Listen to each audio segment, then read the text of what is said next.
Kalau kitabnya saja sudah tidak jelas, kenapa kok mesti ngolok-ngolok kitab orang lain? Kenapa kok mesti ngolok-ngolok kepercayaan orang lain gitu loh? Wong podo-podo ngarangi wae. Kan baru akhir-akhir ini saja Jawa itu tidak direndahkan. Jawa itu gak diolok-olok. Jawa gak dikafir-kafirno. Padahal ini masih ada orang-orang yang berani mengkafirkan dan mengolok-olok.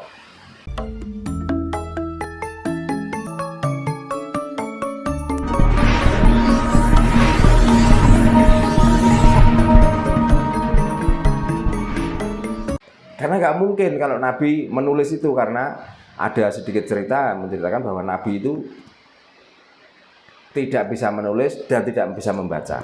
Gitu. Kalau ditulis oleh sahabat siapa waktu itu yang menulis?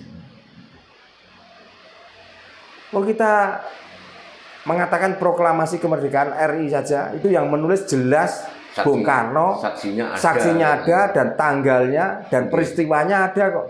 Apalagi kitab yang menjadi panutan orang sedunia. Apalagi konon katanya Nabi kan buta huruf juga. Nah makanya kok tidak ada yang menerangkan bahwa yang nulis ini dan waktu itu tanggal sekian.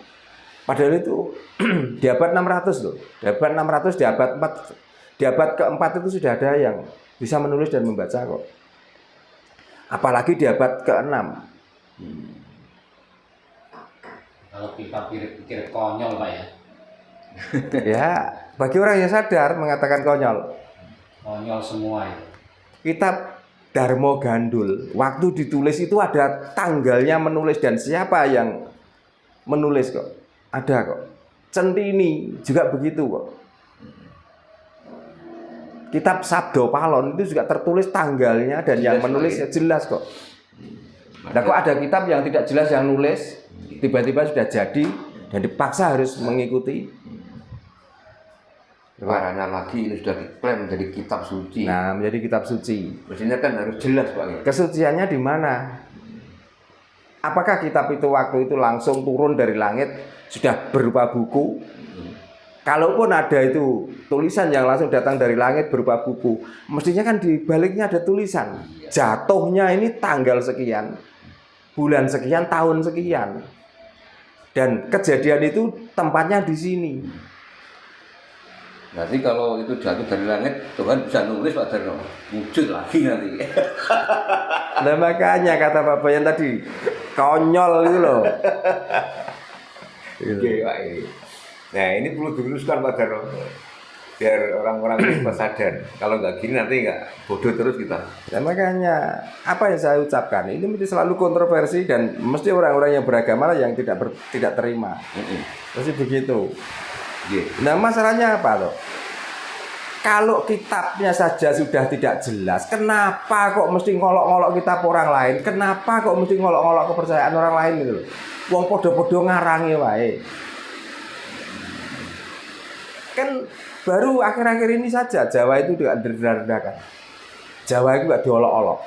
Jawa gak dikafir-kafirno. Padahal ini masih ada orang-orang yang berani mengkafirkan dan mengolok-olok. Kenapa kok gak agama yang diikuti itu yang diteliti sedemikian rupa dulu? Apakah ini kebenaran? Apakah ini hasil dari halusinasi atau hasil dari mimpi? Apakah ini cerita dongeng? Kok gak pernah belajar ke situ? Kok tiba-tiba memberanikan dari bahwa inilah kebenaran, inilah wahyu ilahi, inilah kalamullah? Kok tiba-tiba begitu? Ini kalau nggak salah dulu pernah Pak, entah tahun 8 atau berapa gitu loh. Tentang Al-Quran itu mau diseminarkan di PBB. Iya.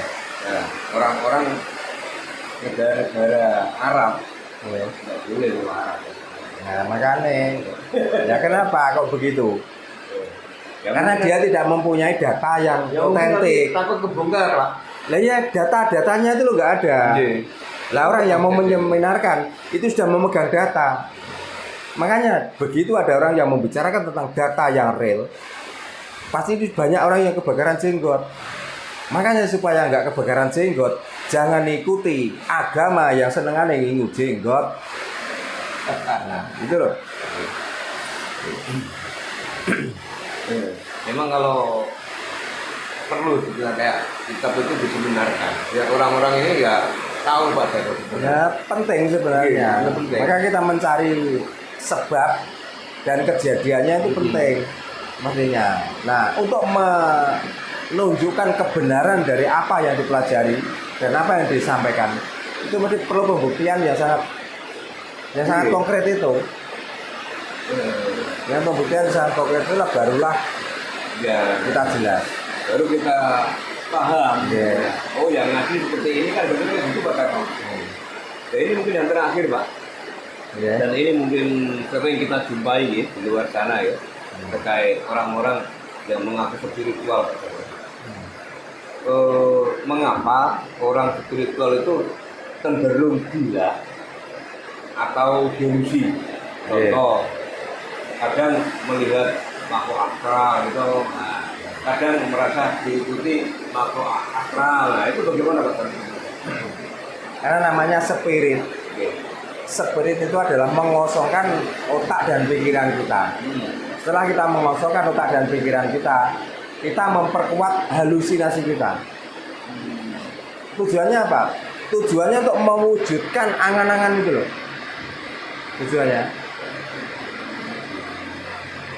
Makanya spirit yang sebenarnya itu tidak harus berdiam diri dengan berlama-lama, tidak harus melek yang berkepanjangan. Bukan itu. Kita di saat melihat dan saat kita itu merem, kalau hati kita sudah nyampe dan pikiran kita sudah menemukan, itu sudah spirit kok. Tapi kan kebanyakan orang yang berspiritual mencarinya di tempat, apakah di tempat ramai, kan di tempat yang sepi. Nah, supaya apa? Ya kita itu kalau bahasa Jawa ini neter. Kalau bahasa nasionalnya menguji sampai di mana tingkat keberanian kita. Dengan jauh dari manusia, dengan menyendiri di tengah hutan atau di pegunungan. Lalu nanti apa yang kita jumpai di situ? Kalau kita tuh melihat sesuatu, itu sebenarnya energi saja. Karena di saat kita itu bisa menahan rasa takut kita, otomatis dalam sel-sel tubuh kita itu bagian yang negatif akan lepas. Maka tidak sedikit orang yang melakukan spirit tiba-tiba itu mempunyai kekebalan tubuh, tiba-tiba mempunyai kekuatan yang tidak terduga. Nah, itu sebenarnya energi saja. Bukan kekuatan dari Tapi kekuatan yang sangat luar biasa di saat kita itu sudah antara tiga hal, antara lati, lan pakarti sudah nyawiji. Nggak usah kita mencari ilmu kekebalan, kita sudah kebal. Tidak usah mencari ilmu kekayaan, kita sudah kaya kok. Tanpa guru ya. Tanpa spirit, tanpa berdiam diri di tempat-tempat yang angker. Maka kunci orang yang berspirit, lakukanlah tiga hal ini. Coba Lati, ati, lan pakarti. latih, pakarti. Ucapan, pemikiran, dan perbuatan selaraskan menjadi satu. Jadi bahasanya orang Nusantara, kalau A ya A, jangan sampai A itu dibilang C. Kita akan selamat. Tidak akan ada orang yang mau mencelakai kita. Tidak, kita akan kenyang selalu, tidak akan kita kelaparan. Kita akan selalu kaya kok. Tidak harus. Jadi ora sugih tanpa bondo, ngeluruk sing tanpa bolo, sakti sing tanpa aji akhirnya. Kita sudah punya semua. Makanya apalagi orang yang pernah spirit itu diomongkan. Saya dulu spirit di sini sekian bulan, ketemu ini dengan ini. Kalau sudah sekian bulan ketemu ini dan itu, sekarang itu mau apa? Tetap yang namanya mau pergi jauh supaya cepat, tetap butuh mobil.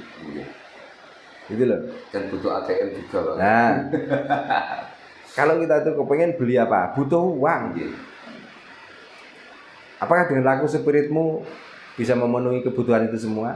Kalau zaman sekarang loh, kalau zaman dulu ya mungkin karena kita mau bepergian belum ada alat transportasi yang cepat. Maka bagaimana caranya kita tuh pergi dengan sekejap mata? Jadi kita mempelajari lah apa itu energi angin. Setelah mendapatkan dinamakanlah ilmu saipi angin.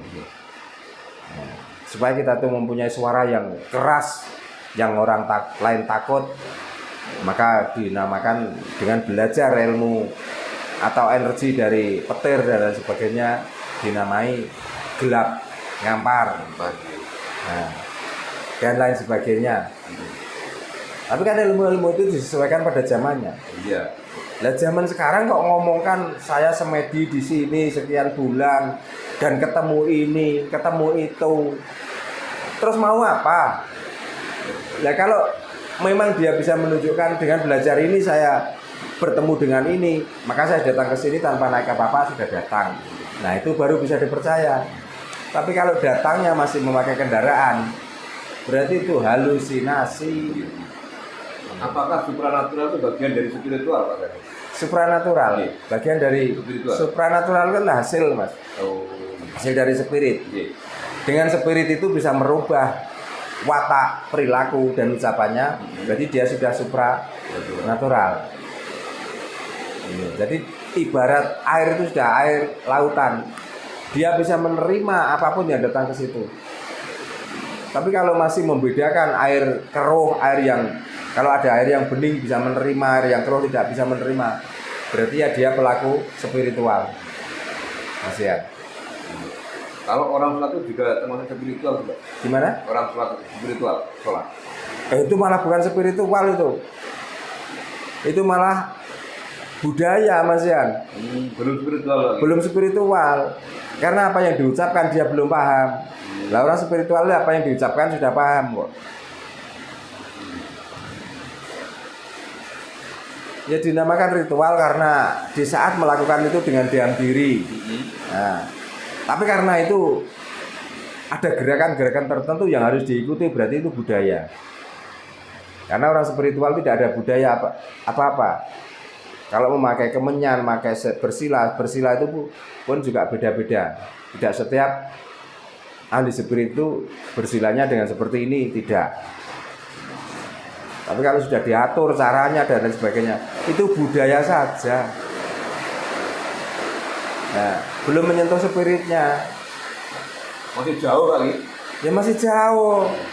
Karena kalau sudah inna sholati wa nusuki wa mahyaya wa mamati lillahi rabbil alamin.